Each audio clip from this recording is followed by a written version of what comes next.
বসো বসো বসো, আস্তে আস্তে আস্তে, আমার বাস আস্তে আস্তে, একজন ধরো, ওরে ধরো, আস্তে আস্তে, কিছু হয় না, কিছু হয় না, কিছু হয় না, কিছু হয় না, কিছু হয় না, কিছু হয় না, দাঁড়াও, মাথা করে আসতে, মাথা করে আছে স্যার, কান্দতে থাক, কান্দতে থাক,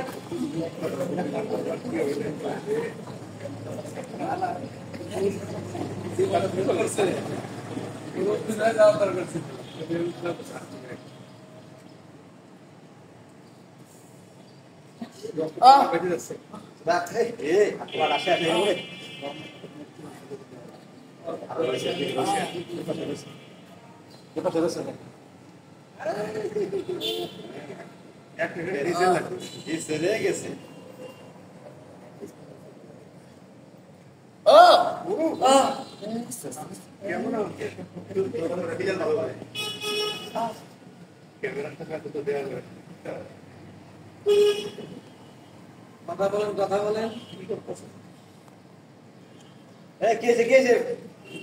আমি কেছি তোমার কিছু নাই, মিটিং মিটিং সব ঠিক আছে?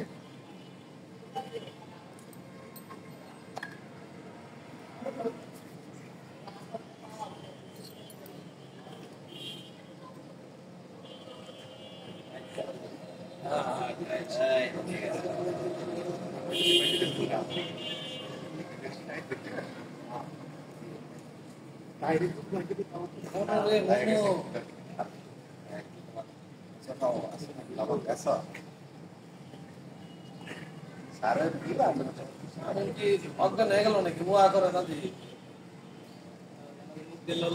আরে লালা আছে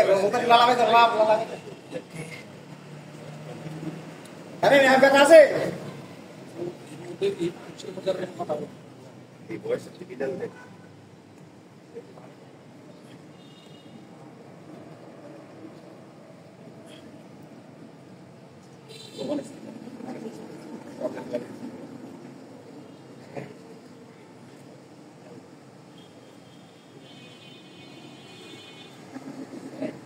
কোনো সমস্যা নাই। আমরা এইরকম ভিকটিমও পেতে পারি, হাত কেটে গেছে সম্পূর্ণ, এক্সেস ব্লিডিং হচ্ছে। যদি এক্সেস ব্লিডিং হয় সেক্ষেত্রে কিন্তু আমাদেরকে টুর্নিকেট দিতে হবে। টুর্নিকেট দেওয়ার ক্ষেত্রে প্রথমে যেই জায়গাটা কেটে যাবে সেই জায়গাটা অবশ্যই পরিষ্কার করে নিতে হবে। পরিষ্কার করে নিয়ে যদি এক্সেস ব্লিডিং হয় সেক্ষেত্রে যতটুকু যেখানে কেটেছে প্রক্সিমাল তার কাছাকাছি বাঁধন দিতে হবে। যতটা টাইট হবে কোনো সমস্যা নাই। এই টুর্নিকেট দেওয়ার পরে দ্রুত হসপিটালে নিয়ে যেতে হবে।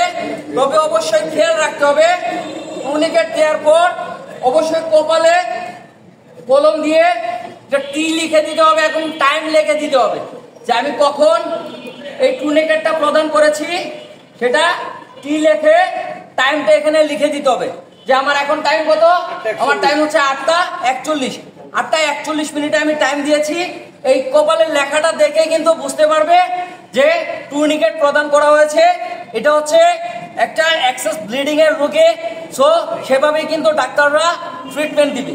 সো আমরা যদি কোনো ভিকটিম পাই সেই ভিকটিমকে কিন্তু এভাবেই আমাদের ভিকটিমের লাইফ সেভ করার জন্য টুর্নিকেট প্রদান করতে হবে।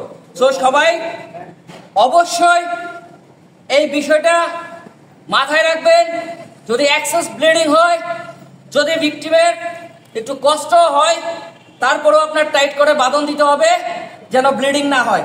এখন কি ব্লিডিং হচ্ছে? ব্লিডিং কমছে, তাই না? তো এক্সেস ব্লিডিং যদি হয় সেক্ষেত্রে কিন্তু আমার ভিকটিম মারা যেতে পারে। কি বোঝা গেল? আমি কিন্তু ডাক্তার না, ইনজেকশন দিবে ডাক্তার, যে কোনো মেডিসিন দিবে ডাক্তার। ডাক্তারের কাজ ডাক্তার করবে, একজন ফার্স্ট এইডারের কাজ ফার্স্ট এইডার করবে। সো সবাই ভালো থাকবেন এবং এইরকম সিচুয়েশন তৈরি হলে আপনারাও চেষ্টা করবেন রোগীর লাইফকে সেভ করার জন্য। থ্যাংক ইউ সবাইকে।